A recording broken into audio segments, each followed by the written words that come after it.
Tinapay mula sa langit. A daily morning devotion with CRC family.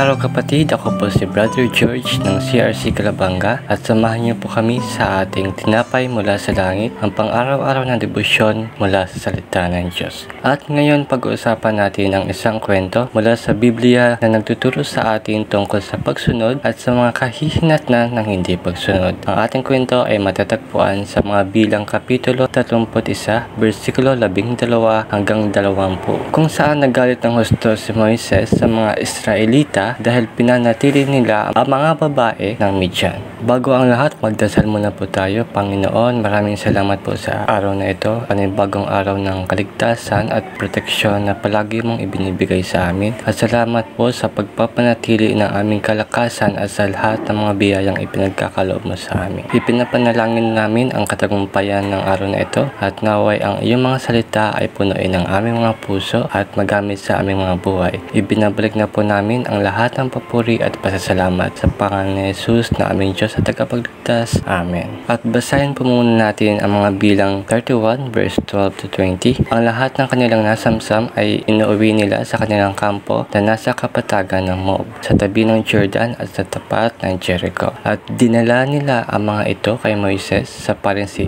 Eleazar at sa sambayan ng Israel. Ang mga kawal ay sinalubong ni Moises na paring si Eleazar at ang mga pinuno ng Israel sa labas ng kampo. Nagalit si Moises sa mga punong kawal mula sa pinakamataas hanggang sa pinakamababa at sinabi niya, bakit hindi ninyo pinatay ang mga babae? Nakalimutan na ba ninyo ang ginawa ng mga babaeng ito? Sila ay humikayat sa mga Israelita na magtaksil kay Yahweh at sumamba kay Baal noong sila'y nasa Peor. Sila ang dahilan kaya nagkaroon ng salot sa sambayanan ni Yahweh. Patayin ninyo ang mga bata lalaki at lahat ng babaeng nasipingan na. Itira ninyo ang mga dalaga at iuwi ninyo. Ngunit huwag muna kayong papasok ng kampo. 7 araw muna kayo sa labas ng kampo. Lahat ng nakapatay at nakahawak ng patay, pati ang inyong mga bihag ay magdilinis sa 3 at 7 araw ayon sa kautusan. Linisin din ninyo ang inyong mga kasuotan, mga kagamitang yari sa balat, telang lana at kahoy.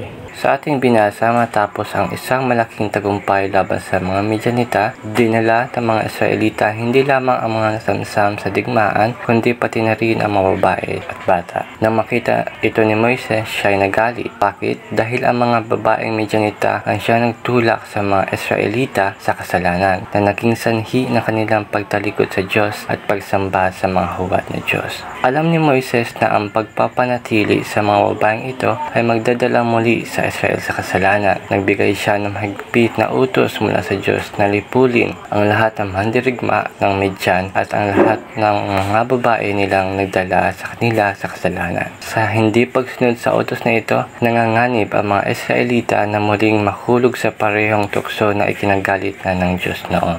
Ang galit ni Moises ay sumasalamin sa sariling pagkadismaya ng Diyos.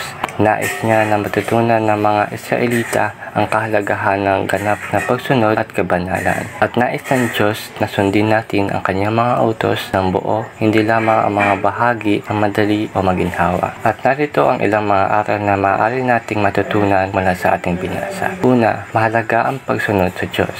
Ang mga utos ng Diyos ay ibinibigay para sa ating kabutihan at dapat natin itong sundin ng buo.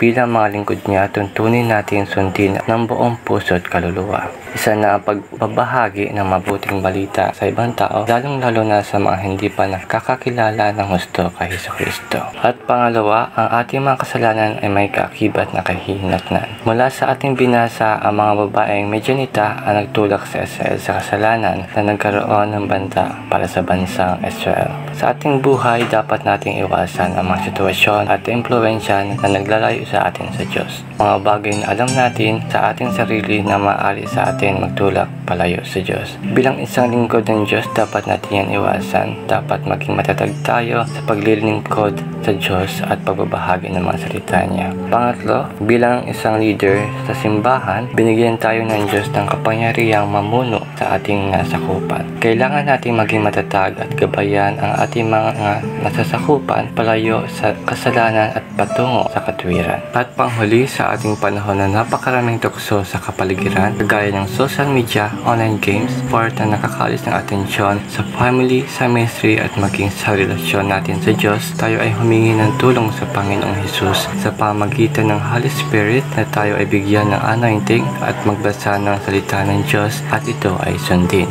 Tayo po ay manalangin para sa pagtatapos. Yes Lord, maraming salamat sa iyong presensya ngayong araw. Lumalapit kami sa inyo ngayon na may pasalamat sa aming mga puso. Nagpapasalamat sa pagkakataong matuto mula sa iyong salita. Habang inaalala namin ang kwento ni Moises at ng mga Israelita, hinihingi namin ang iyong karunungan at gabay. Panginoon, tulungan mo kami maunawaan ang kahalagan ng pagsunod, katulad ng pagiging masigasig ni Moises sa inyong mga utos, na may magsikap din kami masundin ang inyong mga tagubilin ng buo at tapat. Ituro mo sa amin na makita ang mga panganib at bahagyang pagsunod at ialay ang aming mga sarili sa pamumuhay na nakakalugod sa inyo ng lubusan. Hinihingi namin ang iyong lakas upang labanan ang mga tukso na naglalayo sa amin sa iyo. Katulad ng pag-aakay ng mga babaeng medyanita sa kasalanan, marami kaming kinakaharap bagay na maaari maglayo sa amin sa iyong landas. Bigyan mo kami ng kakayahang makilala at iwasan ang mga patibong na ito.